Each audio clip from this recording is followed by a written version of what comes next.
minus 15 seconds.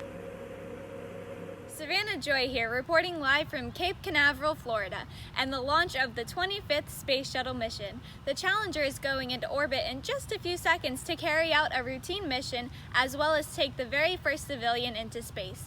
Teacher Krista McAuliffe of Concord, New Hampshire. In all, 7 astronauts are a part of Challenger's crew today, including Francis Scobie, commander, and Michael Smith, pilot. And yes, it looks like Challenger is moments from liftoff. Let's watch the excitement. T-minus 10, 9, 8, 7, 6. We have main engine start. 4, 3, 2, 1, and liftoff. Liftoff of the 25th Space Shuttle mission, and it has cleared the tower. Roger, roll, Challenger. There she goes. Oh, it looks like an excellent launch. Challenger is on its way into orbit. Challenger, go at throttle up.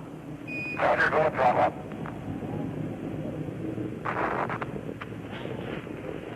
1 minute 15 seconds. Velocity 2,900 feet per second. Altitude 9 nautical miles. Downrange distance 7 nautical miles. Oh no, it looks like something's gone wrong. This is terrible.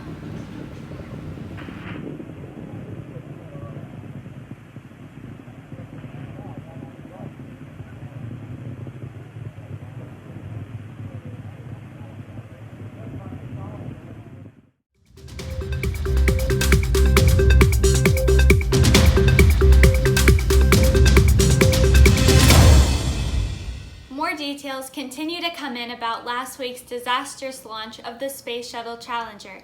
As we now know, the launch of Challenger was originally delayed for 6 days due to bad weather and equipment problems. According to NASA, cold weather was a factor in the explosion. A joint was not completely sealed because of a failed O-ring in the right solid rocket booster. When it finally launched on January 28th, there was great excitement from the spectators at Cape Canaveral and those watching on TV at home and in schools across the country. However, 46,000 feet and 73 seconds into its flight, Challenger exploded, killing all 7 astronauts on board.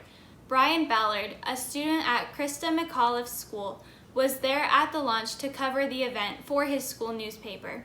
He said that it took him a little while to realize that they weren't going to be coming back. Another student entering the classroom said everyone was yelling, "The space shuttle has exploded." It would have been the 10th mission for the Challenger, unique because one of its crew of 7 astronauts was the first civilian to go up into space. McAuliffe, a school teacher at Concord High School in New Hampshire, was selected as the winner of NASA's Teacher in Space program. The goal of the program was to reignite interest in space and science education. McAuliffe was going to teach lessons from the shuttle. Oh, she's so nice. She's just a real caring, kind person. She's like she's kind of like a big sister to me, kind of. She's just really special. Tonight, our country grieves the loss of all 7 astronauts, including McAuliffe, an ordinary American who was never able to realize her dream of teaching from space. President Reagan on Tuesday canceled his State of the Union message and instead addressed the nation. He remarked, "We've grown used to the idea of space, and perhaps we forget that we've just only begun. This truly is a national loss." We've grown used to wonders in this century. It's hard to dazzle us. But for 25 years, the United States space program has been doing just that. We've grown used to the idea of space, and perhaps we forget that we've only just begun. We're still pioneers. They, the members of the Challenger crew, were pioneers.